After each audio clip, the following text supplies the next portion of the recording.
नमस्कार सबैलाई स्वागत छ सजिलो कन्सेप्टमा म सन्दीप सिंह। आजको यस भिडियोमा हामीहरू कुरा गर्न गइरहेका छौं च्याप्टर 1 इन्ट्रोडक्सन टु बिजनेस फाइनान्सको भिडियो नम्बर 2। यसभन्दा अगाडिको भिडियोमा हामीहरूले कुरा गरेका थियौं what is the meaning of finance, त्यस्तै गरेर बिजनेस फाइनान्स। र आजको यस भिडियोमा हामीहरूको कुरा हुनेछ what are the basic area of the finance, त्यस्तै गरेर finance in the organization structure. भिडियो सुरु गर्नुभन्दा अगाडि सानो इन्फर्मेसन दिन चाहन्छु तपाईहरुलाई। यदि तपाईहरुलाई चाहिँ यस भिडियोको पीडीएफ फाइल चाहिएको छ भनेपछि तपाईले चाहिँ डाउनलोड गर्न सक्नुहुन्छ, इजिली डाउनलोड गर्न सक्नुहुन्छ। लिंक डिस्क्रिप्सनमा दिएको छ। त्यस्तै गरेर हामीसँग अझ नजिक रूपमा जोडिन चाहनुहुन्छ भनेपछि फेसबुकमा गएर सर्च गर्नुस् BBS GROUP ग्रुप सर्च गर्नुस् र त्यसमा हामीहरुसँग जोइन पनि हुन सक्नुहुन्छ। ओके। र त्यस्तै गरेर क्लास 11 का अरु फाइनान्सको भिडियो चाहिएको केसमा चाहिँ तपाईहरुले चाहिँ सजिलो कन्सेप्टको चाहिँ प्लेलिस्टमा गएर पनि सर्च गर्न सक्नुहुन्छ। यदि भेट्नु भएन भनेपछि सर्च गर्नुस् class 11 subject finance SSB NEB कोर्सी नेपाली भनेर सर्च गर्नुभयो भने पनि तपाईले इजिली भेट्नुहुन्छ। र आजको क्लास स्टार्ट गरौँ। Basic area of the finance. Finance subject को उत्पत्ति कसरी भयो भन्दाखेरि चाहिँ इकोनोमिक्स टिल 20th सेन्चुरी सम्म, अर्ली 20th सेन्चुरी सम्म चाहिँ फाइनान्स भनेको एउटा इकोनोमिक्सको एउटा पार्ट मात्र थियो। तर त्यसपछि चाहिँ यो एउटा छुट्टै सब्जेक्ट रूपमा ट्रिट गर्न थाल्यौं हामीहरुले र अहिले चाहिँ एउटा फुल्ली एकाडेमिक डिसिप्लिनको रूपमा पनि हामीले यसलाई ट्रिट गर्छौं। Finance is the branch of economics till early 20th century, but now it is grown into the mature subject with full body of knowledge is the academic discipline. Academic discipline, right? र यसलाई हामीले अहिले as a subject रूपमा पढिरहेका छौं। Okay.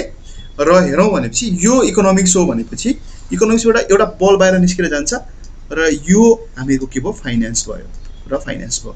यसलाई हामीले के भन्छौं इकोनोमिक्स भन्छौं। भनेपछि यो चाहिँ के भयो हामीहरुको फाइनान्स भयो। र फाइनान्समा हुन्छ के त बेसिक एरिया अफ फाइनान्स बुझ्नु भन्दा अगाडि फाइनान्समा हुन्छ के त्यो बुझौं सुरुमा। फाइनान्स भन्न बित्तिकै के हो भन्दाखेरि एक्युमुलेसन अफ अथवा एक्विजिसन अफ द फन्ड, पैसा विभिन्न स्रोतबाट पैसा जम्मा गर्नु अर्गनाइजेसनमा र त्यो पैसा चाहिँ एउटा प्रॉफिटेबल प्रोजेक्टमा चाहिँ के गर्नु लगानी गर्नु नै हो। र finance as a finance manager को काम नै त्यही हुन्छ। पैसासँग रिलेटेड जति पनि डिसिजन छ एउटा बेस्ट वेमा कसरी डिसिजन लिन सक्छ भन्ने कुरा नै एज अ फाइनान्स म्यानेजर उसको के हो एउटा च्यालेन्ज पनि हो, एउटा अपर्चुनिटी पनि हो आफूलाई प्रुभ गर्नु।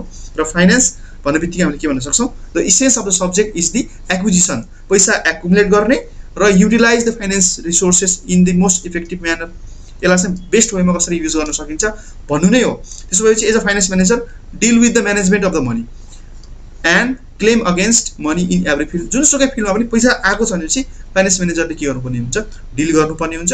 र एज अ फाइनान्स भनेको हामीले बुझ्यौं। त्यसपछि बललाई चाहिँ 5 वटा भागमा क्याटेगोराइज गर्न सक्छौं। त्यो हो हामीहरुको बिजनेस फाइनान्स, त्यस्तै गरेर क्यापिटल मार्केट एन्ड इन्भेस्टमेन्ट, त्यस्तै गरेर फाइनान्शियल इन्स्टिट्युसन एन्ड मार्केट, त्यस्तै गरेर इन्टरनेशनल फाइनान्स र पब्लिक फाइनान्स गरेर यो बललाई हामीले के गर्न सक्छौं इकोनोमिक्सबाट उछिटेर आएको एउटा यो बललाई चाहिँ 5 भागमा बाँड्न सक्छौं।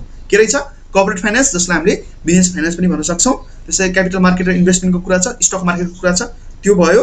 त्यस्तै गरेर फाइनान्शियल इन्स्टिट्युसन एन्ड मार्केट जस्तै बैंक, डेभलपमेन्ट बैंकहरुको, commercial bank, mutual fund, pension fund यस्ता कुराहरु चाहिँ यता पर्छ। भनेपछि इन्टरनेशनल मार्केट भनेको आफ्नो देशभन्दा बाहिर गएर चाहिँ हामीले फाइनान्शियल कुनै ट्रान्ज्याक्सन गर्छौं भने त्यसलाई इन्टरनेशनल मार्केट भन्छौं। र पब्लिक फाइनान्स भनेको चाहिँ गभर्नमेन्टसँग रिलेटेड एक्टिभिटीलाई हामीले के भन्छौं पब्लिक फाइनान्स भन्छौं। यो 5 वटा फाइनान्सको बारेमा छुट्टा-छुट्टै डिल गरौँ। त्यसो भएपछि सुरुमा रहेको छ हामीहरुको business finance.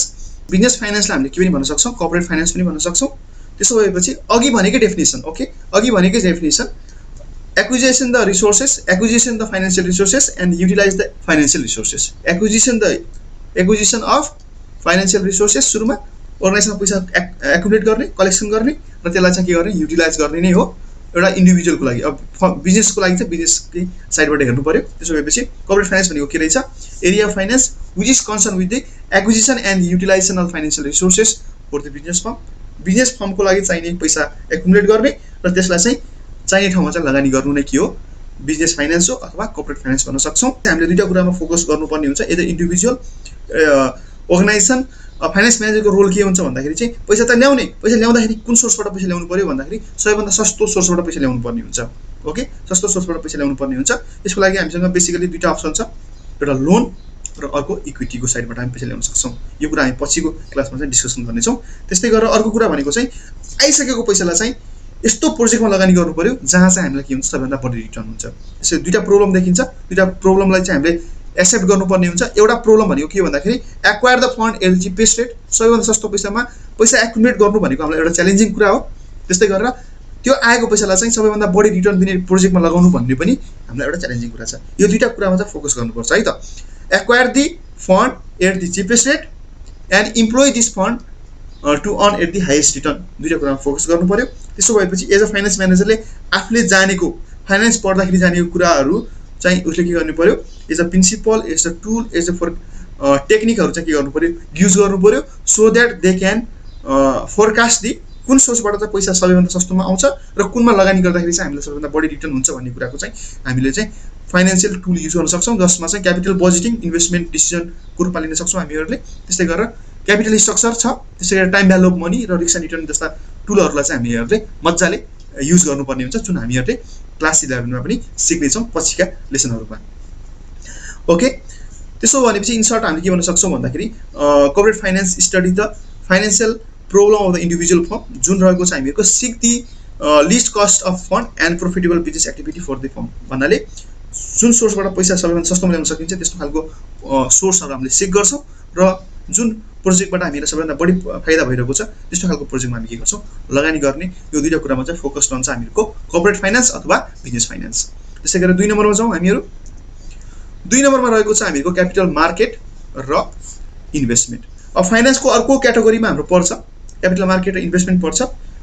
Okay, investment is a branch of knowledge associated with the finance discipline which is concern with, okay, यहाँसम्म त यो फाइनेन्सको एउटा पार्ट हो जुन चाहिँ केमा फोकस रहन्छ भन्दाखेरि पोर्टफोलियो बनाउनमा फोकस रहन्छ। पोर्टफोलियो बनाउनमा फोकस रहन्छ। पोर्टफोलियो बनाउनमा फोकस रहन्छ। पोर्टफोलियो भनेको के हो, हामीसँग हामीले होल्ड गरेको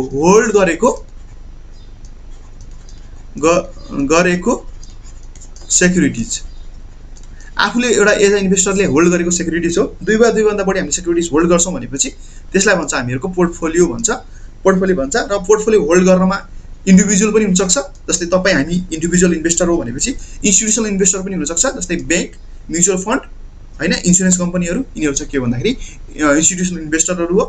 यिनीहरूले पनि के गर्न सक्छन् भन्दाखेरि पोर्टफोलियो होल्ड गरेको हुनसक्छ।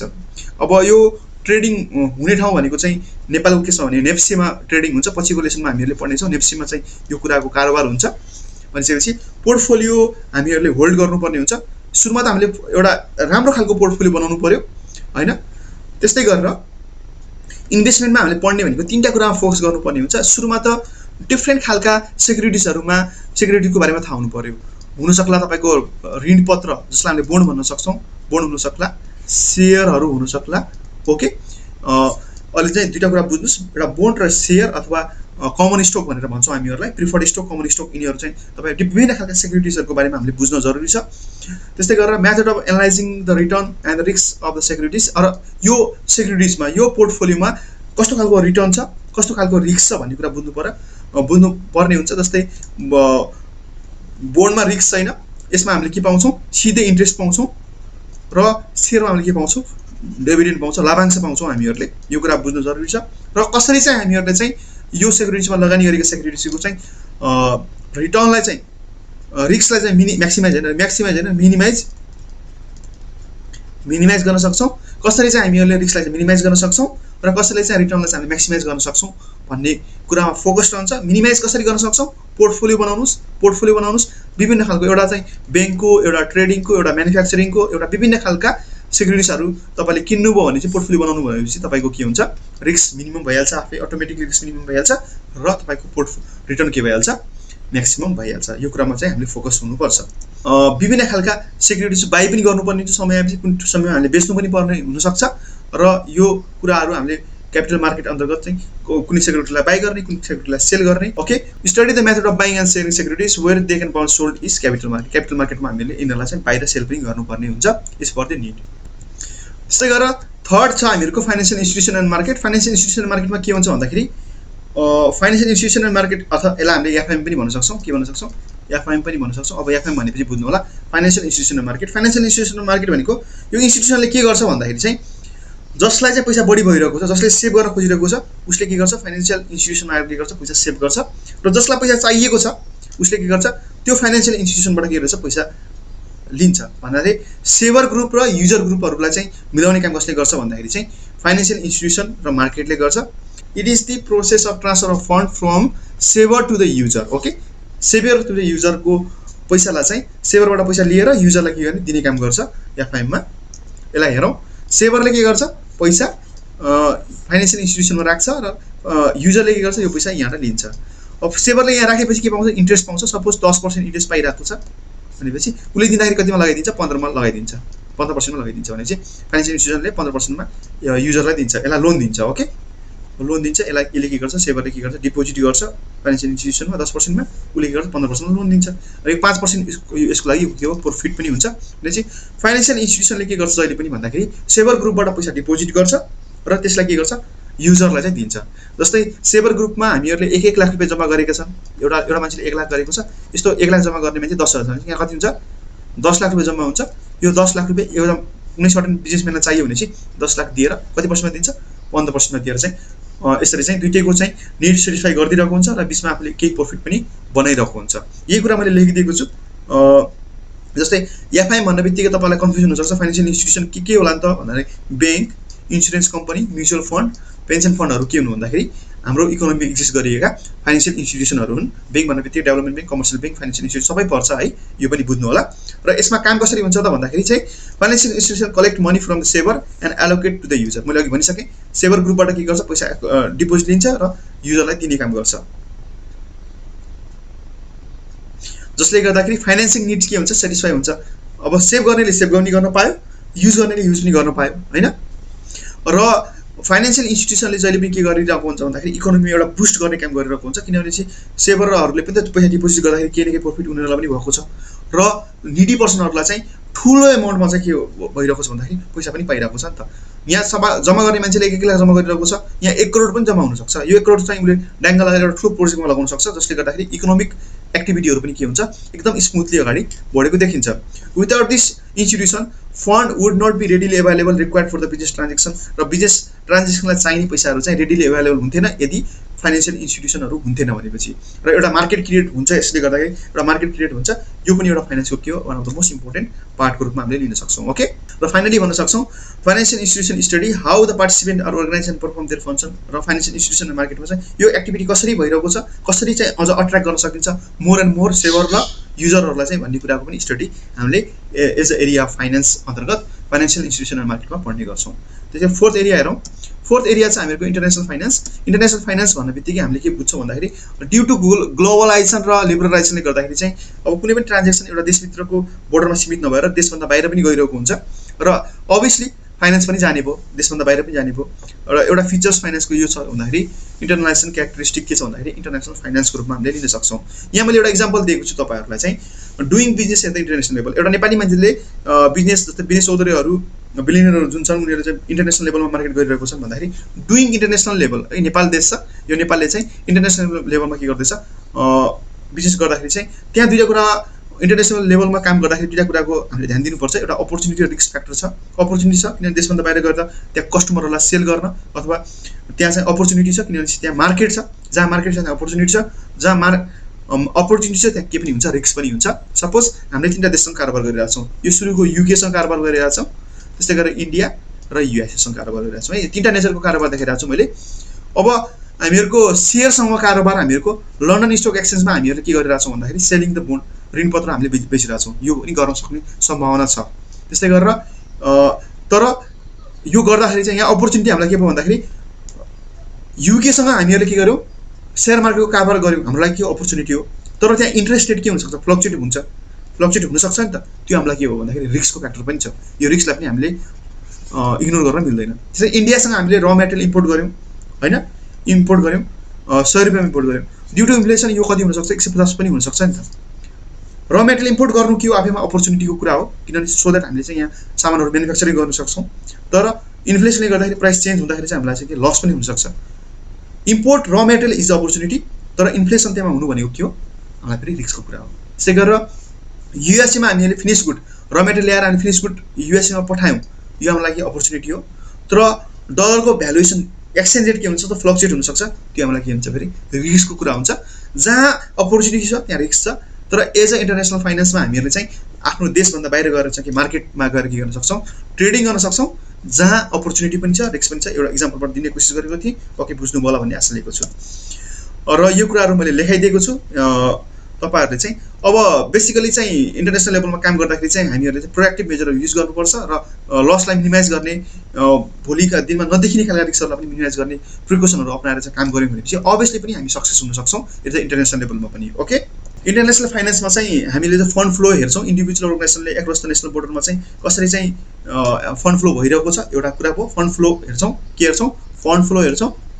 फन्ड फ्लो र यो फन्ड फ्लोलाई इफिसियन्टली कसरी ह्यान्डल गर्न सकिन्छ, इफिसियन्टली कसरी ह्यान्डल गर्न सकिन्छ भन्ने दुईवटा कुरा चाहिँ हामीहरूले एज अ इन्टरनेसनल फाइनेन्सको हामीहरूको एरिया रहन्छ। ओके, यो फोर्थ फङ्सन थियो। र फिफ्थ फङ्सनमा जाउँ हामीहरू। फिफ्थ फङ्सनमा छ पब्लिक फाइनेन्स। पब्लिक फाइनेन्स भनिसकेँ मैले। Public finance deal with the money that government handle. Okay, गभर्मेन्टले जति पनि आफ्नो एक्टिभिटी गर्छ, फाइनेन्सियल ट्रान्जेक्सन जति पनि गर्छ, त्यो सबै केमा अन्तर्गत पर्छ? हाम्रो पब्लिक फाइनेन्स अन्तर्गत पर्छ। चाहे त्यो सेन्ट्रल गभर्मेन्ट होस्, त्यो स्टेट गभर्मेन्ट अथवा लोकल बडी होस्, जुनसुकैले गरे पनि त्यो के अन्तर्गत पर्छ? पब्लिक फाइनेन्स अन्तर्गत पर्छ। र गभर्मेन्टले पैसा पाउने भनेको कहाँबाट हो? ग्रान्ट, ट्याक्स, ग्रान्ट र लोनबाट पैसा पाउँछ र त्यसलाई चाहिँ स्पेन्ड केमा गर्छ भन्दाखेरि इकोनोमिक एन्ड सोसल प्रोजेक्टमा गर्नुपर्ने हो। यो मैले डायग्राममा देखाइदिएको छु। सबै यो प्रोजेक्ट छ हामीहरूको। यो प्रोजेक्टमा चाहिँ गभर्मेन्टले पैसा रिसिभ केबाट गर्छ भन्नुहोस् त? तीनटा कुराबाट पैसा रिसिभ गर्छ। सुरुमा त ट्याक्स भइहाल्यो, सबैभन्दा ठुलो त ट्याक्स भयो। ग्रान्टहरू देशले दिने सहयोग र लोन पनि लिन सक्छ। यो चाहिँ पैसा केमा खर्च गर्छ भन्दाखेरि चाहिँ इकोनोमिक एन्ड सोसल प्रोजेक्टमा पैसा खर्च गर्छ। यो कुरा तपाईँले बुझ्नु पर्यो सुरुमा। ओके, यही लेखाइदिएको छु। पब्लिक फाइनेन्समा पनि हामीहरूले चाहिँ एप्लिकेबल हुने भनेकै फाइनेन्सका टुलहरू नै एप्लिकेबल हुने हो र टुललाई युज गरेर चाहिँ एफिसियन्टली पैसालाई हामीले एलोकेट गर्न सक्छौँ। तर अरू फाइनेन्स जस्तै हामीले अरू जति पनि फाइनेन्सको बारेमा चारवटा फाइनेन्स पढ्यौँ, जस्तै कर्पोरेट फाइनेन्स, त्यस्तै गरेर एफआइएमको कुरा गऱ्यौँ, त्यस्तै गरेर हामीले चाहिँ इन्भेस्टमेन्टको कुरा गऱ्यौँ, क्यापिटल मार्केटको कुरा गऱ्यौँ। त्यसमा र यसमा के डिफ्रेन्स छ भन्दाखेरि चाहिँ government has taxing power to raise fund needed. सरकारले चाहिँ आफ्नो आवश्यकता अनुसार ट्याक्सलाई बढाउने घटाउने पनि गर्न सक्छ, so that they can collect the fund. Okay, fund गर्न सक्छ। र उनीहरूको मोटिभ्स भनेको चाहिँ प्रफिट कमाउने होइन, सकेसम्म इकोनोमिक एन्ड सोसल डेभलपमेन्ट कसरी गर्न सकिन्छ भन्ने कुरामा चाहिँ फोकस रहेको हुन्छ। यो थियो एरिया अफ फाइनेन्स जुन चाहिँ हामीले जान्नै पर्ने थियो। फाइनेन्सले यति काम गर्छ भन्ने कुरा तपाईँले थाहा पाउनुभयो भनेपछि अब नेक्स्ट टपिक रहन्छ हामीहरूको finance in the organization structure. Okay, अब फाइनेन्सको के छ भूमिका, अर्गनाइजेसनमा चाहिँ फाइनेन्सको रोल के छ, फाइनेन्सको डिभिजन डिपार्टमेन्ट कसरी काम गर्छ भन्ने कुराको चाहिँ मैले तपाईँलाई जानकारी दिन खोजिरहेको छु।